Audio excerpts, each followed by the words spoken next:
on over that area. Nothing is ever found. No footprints, as I said, further on in any which direction. Even the dogs even got afraid going on up that dirt road. That concerns some of the searchers because this had never happened before. And since that time, no bone, no clothing of Emma's has ever been found. Well, her family ended up putting a concrete angel there at the spot of where Emma vanished. Now, we've done investigations on up there before in the past, and as I told you, Gary, I guess it was last year when I was on the show, or at the beginning of the year, we're going to be doing another one. Well, we tried to do it on the day that Emma vanished. Of course, it's going to be X amount of years later. Well, we weren't able to do that. We were able to do it, 2 days later, and we got on up there. And at that spot of where she vanished, where her car was found, we brought up all the gear, all our meters, Geiger counter, you name it, we did it. And the batteries on our equipment faded, and the equipment was not functioning properly. And of course, skeptics are going to say, "Oh, you're pulling something like Zach Bagans on Ghost Hunters, where oh, dude, we got something, and it's a live wire in the wall, or you've doctored the batteries, so you're going to get this kind of mojo effect." No, that did not happen. But of course, seeing is believing.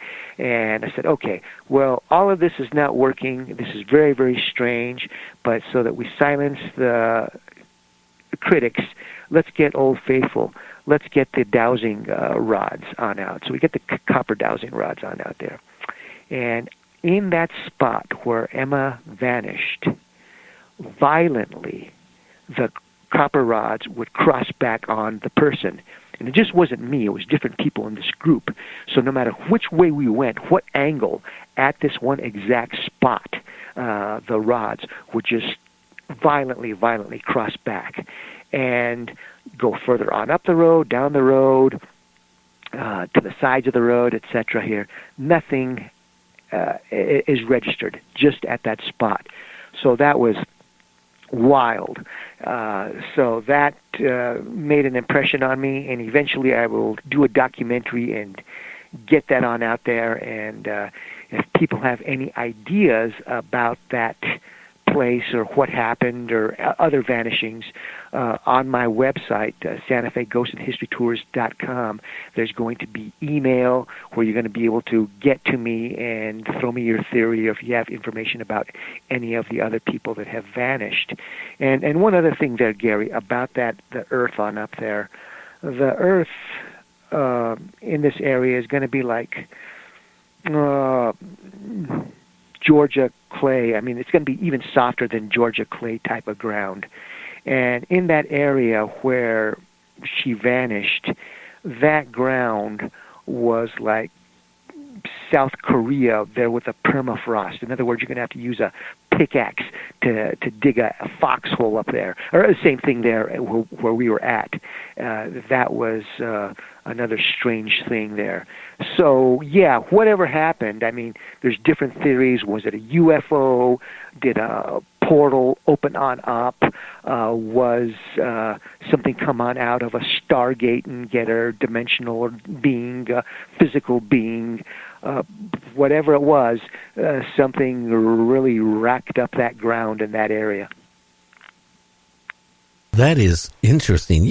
There's so many sightings of, on my show, I've had some major guests on recently that claimed they were abducted by aliens. And one of them was Terry Lovelace. He was a assistant attorney general. And then he's a lawyer and from Texas. And he claims when he was in the Air Force, he was a medic, him and his buddy went camping. And they thought they were on a state campground. But they were off, and they were on federal land across the road and into the woods a ways. And they saw a UFO, and they were abducted. But the thing is, after they were in the spacecraft, they were naked. They were holding their clothes, and he saw a whole bunch of other people, men, women, and children. He was lucky. He was returned. The craft took off, and these other people were still on the craft when it took off. So, that area could be, again, where a UFO came down, abducted her, and she's history. Right, yeah. It could be that, UFO. There could be some type of, like Stargate back there, or portal or doorway that's going to be like the old 1966 Shatner Star Trek, where you have a wormhole that's going to go from one solar system to another, or to many, and you have your galactic highway. I maintain that there's a doorway that moves around back there. It opens and closes, and this galactic highway, you can have physical craft, different types of ET races, as well as dimensional beings, be it jinn, different types of negative demonic forces.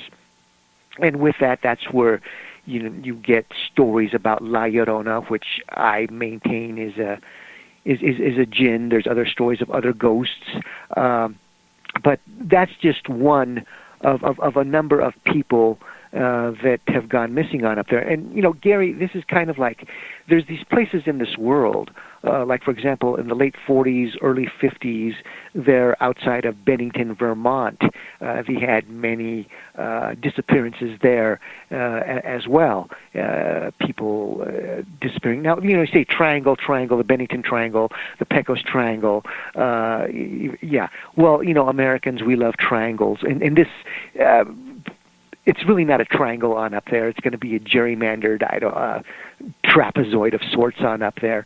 But yeah, it is a strange area. And for example, when the Spaniards first got to that area, this back in the 1500s, the Indian tribe there, a Pueblo tribe, the Pecos Pueblo people, would warn the Spaniards about that area. And then later on, with the advent of the Americans coming down the Santa Fe Trail, again, they were warned about, danger, danger, Will Robinson.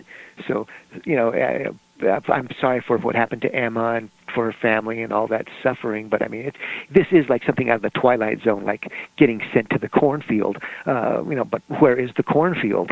Alpha Centauri, Planet X, another dimension. I'm clueless to what goes on up there. I go up there and I do more and more investigations, but the pieces of jigsaw puzzle that I bring back don't seem to be helping in me clarify what the picture is up there. How many people have vanished that you are aware of? Oh, gosh. Well, all right. There was what? Okay, Mel Nadel, he's another person who was a Santa Fean. He disappeared up there. Another guy, Armstrong, he disappeared on up there. I'm trying to think of some other names. There was a guy by the name of, Stanley Quintana. Now, the thing about him, this was I'm going to say last year, his body was found. But the strange thing about that there is that when he disappeared, they started this search area, and his body was found behind where the search was. In other words, all the area was searched, and then 6 months later, Stanley's body is found in an area that has already been searched, and it's miles away from where Stanley vanished, and his body was found in all places the Pecos River. I mean, the Pecos River doesn't even come close to the area of where he went and vanished. And this one's another brain scratcher. Stanley and cousins went hunting, and Stanley knows that area. He grew on up in that area. His family knows that area. And he's bundled on up, and they're in a cab pickup truck. And he says, "Hey, there's a buck. Stop the vehicle. I'm going to go out and get it." He was the only one that had his thermals on and all his clothes. So his cousins and uncle, whatever it was, say, "Okay, we're going to drive up like another 220 yards. We'll pull on over onto the dirt road here. We'll catch on up to you." So they pull on over. They get all zipped on up, And they go on out there, and they know where Stanley went into the trees. And this is not, northeast USA. This is going to be pinon trees, later on maybe some ponderosa, cedar trees. It's not impregnable green jungle. And they hear a gunshot, and then they hear another gunshot, and they're waiting for, Stanley to come out of the trees with the buck, and he doesn't come on out. Stanley. They start yelling for Stanley. And then they go on out into the trees, try to find out where he was at, and they never see him again. He just, vanished. And the thing about that is, you think to yourself, okay, one shot, that these guys, and the people in Pecos, New Mexico, they're tough people. They're still pioneersy type of people. I mean, they believe in the idiom, one shot, one kill. In other words, you're going to take out your game. You do it with one shot, or you don't wound the animal. You take it on out. So right away, when you hear two shots, that's kind of, how do you say? With me, that was a red flare going on up that something wasn't right. So they have this big search, and it doesn't make sense. A lot of what the stories, the half-truths, all kinds of stuff that goes with the search. And then they find his body 6 months later, again, in an area where he should not have been, but nevertheless he had been, the area had been gone on over. And that's similar to what happened in this one area where there was these vanishings in outside of Bennington, Vermont, back in the late 40s, early 50s. And that was the link to both stories. Interesting. When they found his body, was anything missing, like his shoes or clothing or any? Of course, after you've been gone for 6 months, animals, undoubtedly you got to it.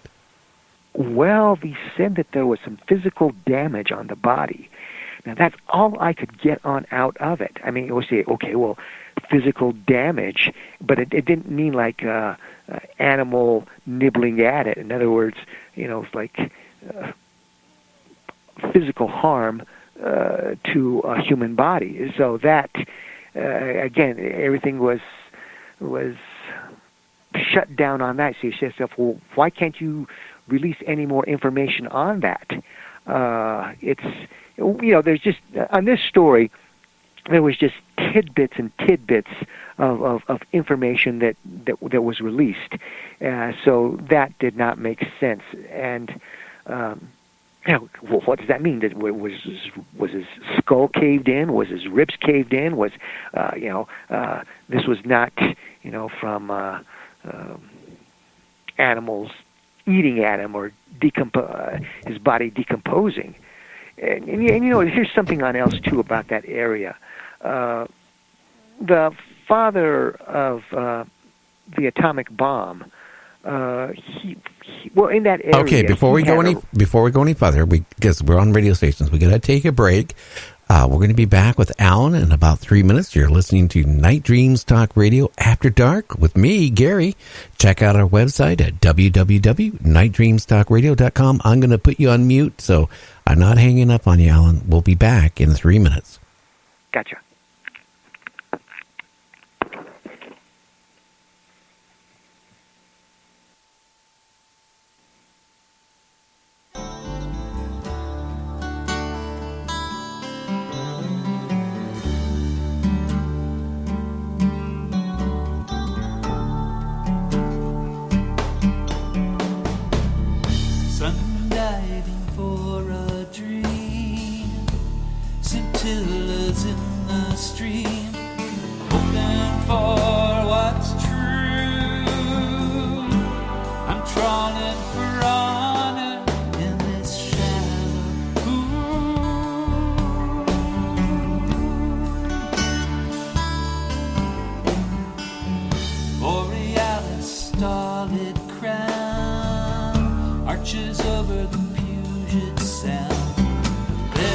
Berenice's hand.